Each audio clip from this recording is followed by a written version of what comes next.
There are certain things you learn after decades of fixing cars. One of them is that anger has a sound, a specific sound, and I heard that sound before I even saw the car pull into my parking lot. It was a Monday morning, just after 7. I was opening the shop, still on my first cup of coffee, when I heard the roar. It wasn't the healthy roar of a well-maintained engine. It was the roar of something being punished, something being pushed beyond its limits. Anger transformed into combustion. Then it appeared, a 1970 Dodge Charger, RTI Orange. That impossible, screaming orange that Dodge called Hemi Orange. The kind of orange you can see from 3 blocks away. The kind of orange that makes people stop and stare. But this Charger wasn't being admired. It was being worried about, because it was being driven like the driver wanted to kill it. The car screeched into the parking lot, braked hard. The engine roared, revved too high, too hot, and then it died. It wasn't turned off. It died. Simply gave up. The driver's door flew open so hard I thought it would tear off the hinges, and out stepped a man who must have been 50 years old. Tall, too thin, the kind of thin that comes from illness, not diet. He wore a worn leather jacket, jeans, boots, and he was furious. He kicked the Charger's front tire, kicked it hard, then kicked it again. Piece of junk, he yelled at the car. Worthless piece of junk. I started walking toward him, but stopped when I saw the second person get out of the car, another man.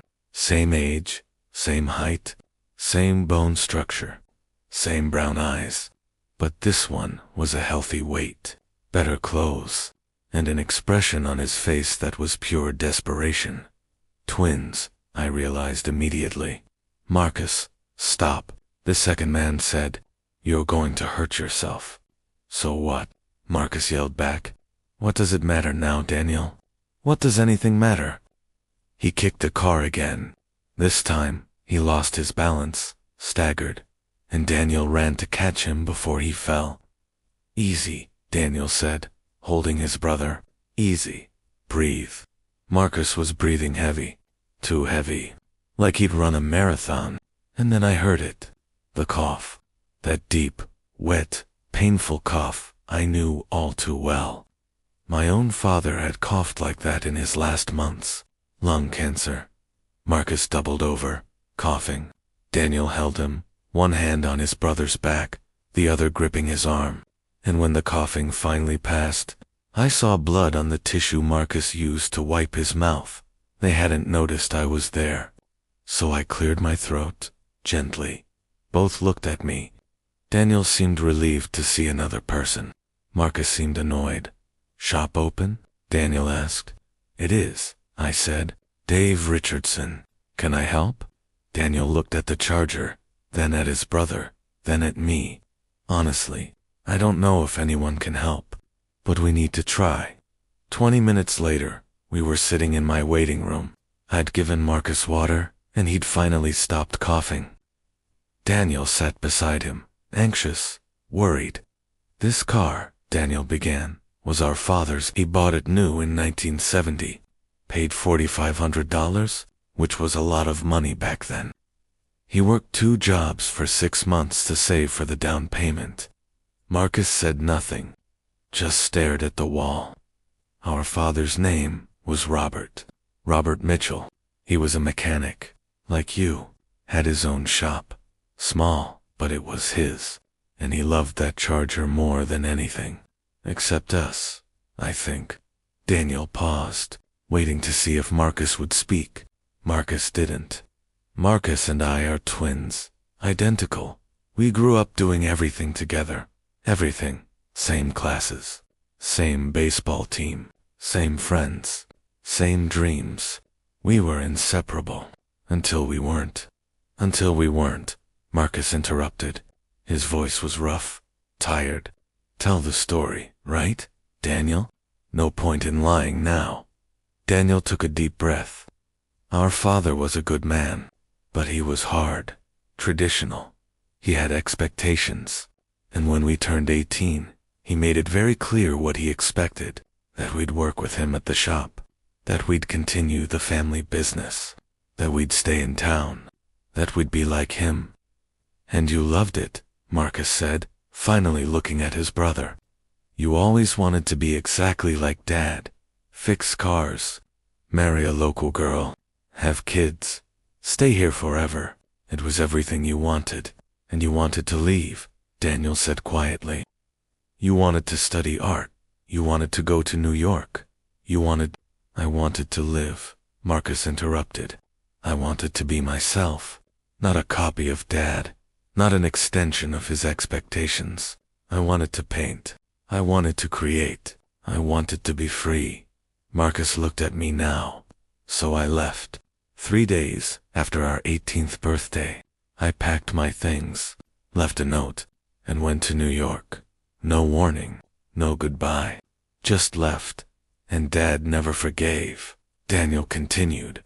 He was devastated, felt it was betrayal. He had 2 sons, and suddenly he only had 1. He took down all of Marcus's photos from the house, stopped saying his name, acted like Marcus had died. And you let him, Marcus said, and for the first time, I heard real pain in his voice. You let him do it. You never defended me, never called me, never tried to keep in touch. You chose his side. I was a kid, Daniel shot back, his voice breaking. I was 18 years old. I didn't know what to do. I lost my brother and my father on the same day. Dad was so destroyed. Someone had to stay. Someone had to. Son, Marcus finished. I understand. I always understood, but it hurt just the same. Silence. Heavy, loaded with 15 years of hurt. How long has it been since you talked? I asked quietly. 15 years, Daniel answered, since he left. Not even at Dad's funeral. Marcus didn't come. I wasn't invited, Marcus said. I didn't have your address, Daniel countered. You disappeared. Changed your number? No social media? How was I supposed to find you?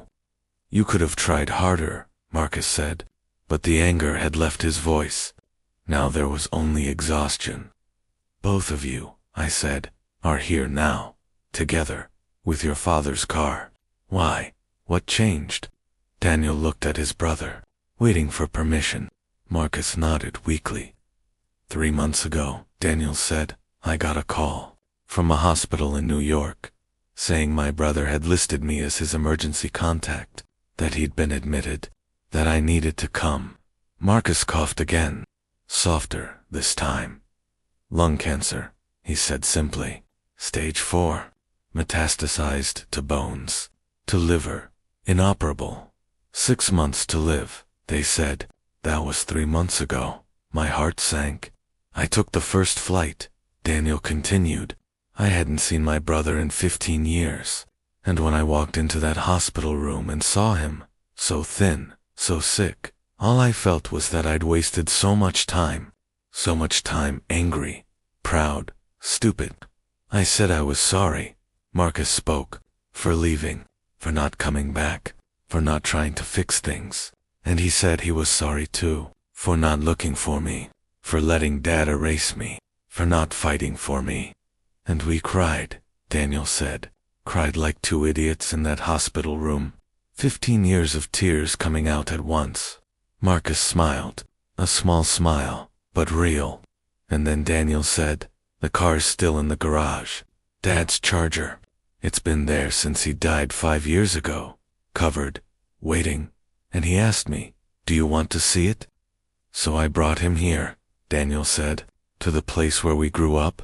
Marcus has been living with me for the last 3 months, trying to make up for 15 lost years. And yesterday, we uncovered the car. And Marcus had this idea. Restore it, Marcus said. Together, Daniel and me, the way Dad always wanted us to. Before there's no more time. He looked at me with eyes that carried the certainty of death. How much time do you have? I asked. Doctors say weeks, maybe a month. Chemo didn't work. There's nothing more they can do.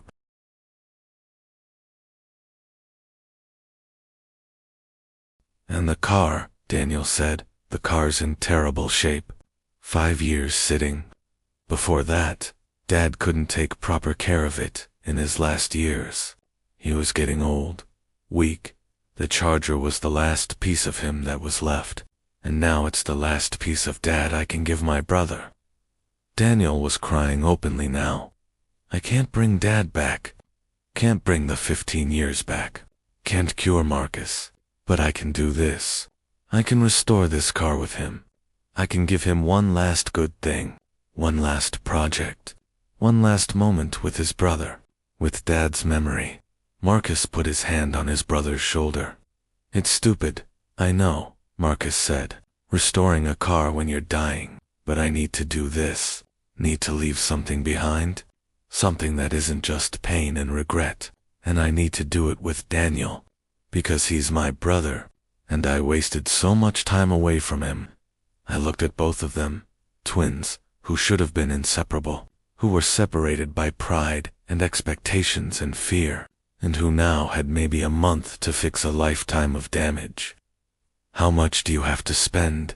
I asked. Everything, Daniel said. Whatever it takes. I'll sell the house if I have to. You won't have to, I said. You'll work with me. Every day. As many hours as Marcus can handle. And we'll do this right. We'll give this Charger the restoration it deserves. And we'll give you to the time you deserve. And that's what we did. Every day for 3 weeks, Marcus and Daniel came to the shop. Sometimes Marcus could work for hours. Sometimes he could only sit and watch.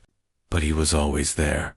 We disassembled the engine, rebuilt it piece by piece, replaced everything that was worn, cleaned, polished, restored. We worked on the transmission, the suspension, the brakes. We sanded down the faded orange paint, prepped the body, repainted. 3 coats, perfect. And while we worked, they talked. Marcus told stories about New York, about the years struggling as an artist, about finally getting to show in galleries, about meeting incredible people, about living the life he'd always wanted. Daniel told stories about taking over Dad's shop, about marrying Sarah, his high school sweetheart, about having 2 daughters, about building a good life, stable, happy, but always feeling like something was missing, always feeling his brother's absence. They told stories from childhood, laughed at forgotten memories, cried over lost time, and slowly, day by day, bolt by bolt, these 2 men who'd been strangers for 15 years became brothers again in the 3rd week. Marcus became too weak to work. He just sat in a chair, watching Daniel and me finish. Tell him, Marcus said one day, looking at his brother. Daniel paused, holding a wrench. Tell him what? About the girls. Their names. Daniel looked at the floor. The oldest is Emma. She's 13. And the youngest? He stopped, swallowed hard. The youngest is Marcy. She's 10. It's the feminine of Marcus. Marcus closed his eyes. Tears rolled down. You named your daughter after me. I always did, Daniel said, because even when we weren't talking, you were still my brother, and I still loved you, and I wanted there to be a piece of you in my life. Marcus stood, staggered to Daniel, and hugged him. I'm so sorry, he whispered. Sorry for everything. Me too, Daniel replied. Me too. In the 4th week, the Charger was ready, bright orange, engine purring like 1970, restored interior, chrome gleaming. Perfect. Marcus was so weak he could barely stand, but he insisted on being there when we started the engine. Daniel sat in the driver's seat, Marcus in the passenger seat. I stood outside. Daniel turned the key. The engine roared to life. That glorious roar of a Moper V8. Powerful, perfect, alive.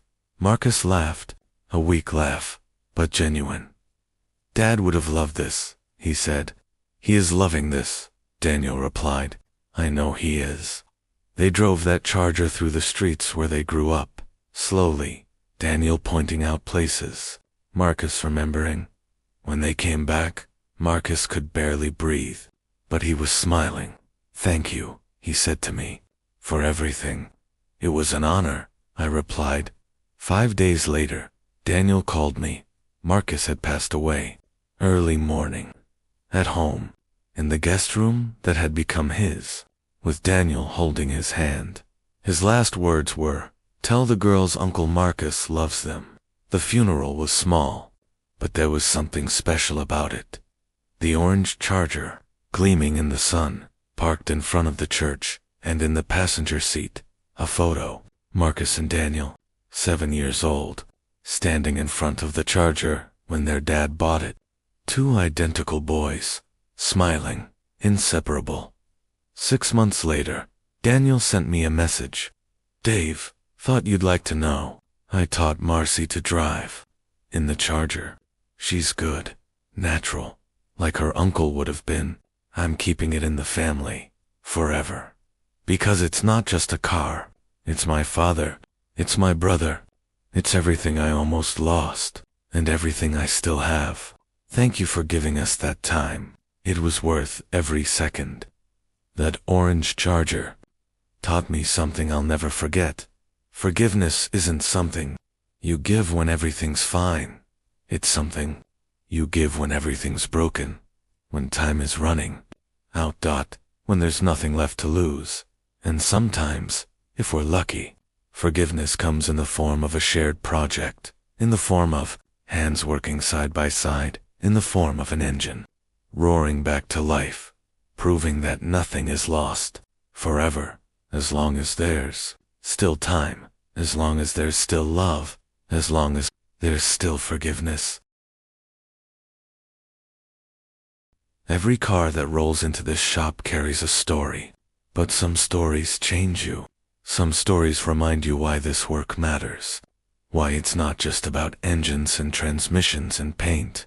Jobs. It's about people, it's about time, it's about the things we carry with us, the regrets we hold, and the chances we get to make things right before it's too late. Marcus and Daniel's story sits with me still. Every time I see an orange car drive by, every time I work on a classic Dodge, every time I hear about brothers or sisters who aren't speaking, who've let pride or anger or hurt build walls between them, I think about how close they came to never having that reconciliation. If Marcus had died in that New York hospital without reaching out, if Daniel had chosen not to take that call, if they'd let 15 years turn into forever, but they, did and single quotes, they chose each other, and yes, they only had 3 months together. 3 months after 15 years apart. The math is cruel. The math doesn't make sense. 3 months can't replace 15 years, but those 3 months mattered more than all 15 years combined, because they were real, they were honest, they were 2 brothers, finally stripped of all pretense, all expectations, all the baggage that had kept them apart, just being brothers again, working side by side, on their father's car, talking, laughing, crying, remembering who they used to be, accepting who they'd become, and finding a way, in those final weeks, to be whole again. I think about Robert Mitchell sometimes. The father who set this whole tragedy in motion by being too rigid, too traditional, too unable to accept that his sons were different people with different dreams. Would he have been proud, in the end, to see Marcus and Daniel working together on his Charger? Would he have regretted the ultimatum that drove one son away and burdened the other with guilt? I like to think he would have. I like to think that wherever he is, he saw those final 3 months and felt both joy and sorrow. Joy that his sons found their way back to each other. Sorrow that it took terminal illness to make it happen. But maybe that's the lesson. We don't get to choose when reconciliation happens. We don't get to choose when forgiveness arrives. We only get to choose whether we're ready to receive it when it does. Marcus chose to reach out from that hospital bed, to list Daniel as his emergency contact, to open the door one final time. Daniel chose to walk through it, to forgive 15 years in an instant, to bring his dying brother home, and together, they chose to spend Marcus's final weeks not dwelling on what was lost, but celebrating what remained. Each other, their father's memory, and one beautiful, ridiculous, glorious orange Charger that became the vehicle for their healing. I keep a photo on my corkboard now. Daniel sent it to me. It's Marcy, 10 years old, sitting in the driver's seat of the Charger, her father beside her in the passenger seat, both of them smiling, and somehow, you can feel Marcus there too. In the car they restored together, in the name the girl carries, in the love that survived everything, because that's the other thing I've learned in 26 years of this work. Love doesn't die. Not really. It transforms, it finds new vessels, it passes from generation to generation, carried in stories and names and restored cars that refuse to stay dead. Marcus is gone, Robert is gone, but they're both still here, in that Charger, in Marcy's smile, in Daniel's dedication to keeping the car running, to keeping the story alive, to making sure his daughters know about their uncle, their grandfather, the complicated, messy, beautiful reality of family. Every time I start work on a new car now, I wonder, what story am I becoming part of? What healing am I facilitating? What broken thing, beyond the mechanical, might get fixed while we're fixing the car? Because that's what this job really is. I'm not a mechanic. Not really. I'm a witness. I'm a space holder. I'm someone who creates the conditions for people to do the hard work of being human, of forgiving, of healing, of letting go, of holding on, of saying goodbye, of saying hello again, even when it seems too late. The Camaro taught me about redemption across generations. The Corvette taught me about love that survives death. The Charger taught me about forgiveness and the preciousness of time, and every car that comes after carries its own lesson, its own story, its own broken, beautiful people trying to put something back together. I'm honored to be part of it, all of it, the grease and the tears. The engines and the hearts, the metal and the memories. This is the work. This is the real work, and I wouldn't trade it for anything. Tomorrow morning, I'll open the shop again. I'll make my coffee. I'll wait, and when the next car rolls in, carrying whatever story it carries, whatever pain or hope or memory it holds, I'll be ready, ready to listen, ready to help, ready to be part of whatever healing needs to happen. Because that's what mechanics do, at least. That's what the best ones do. We fix more than cars. We fix moments. We fix relationships. We fix the space between what was and what could still be. One bolt at a time, one story at a time, one beautiful, broken, orange Charger at a time.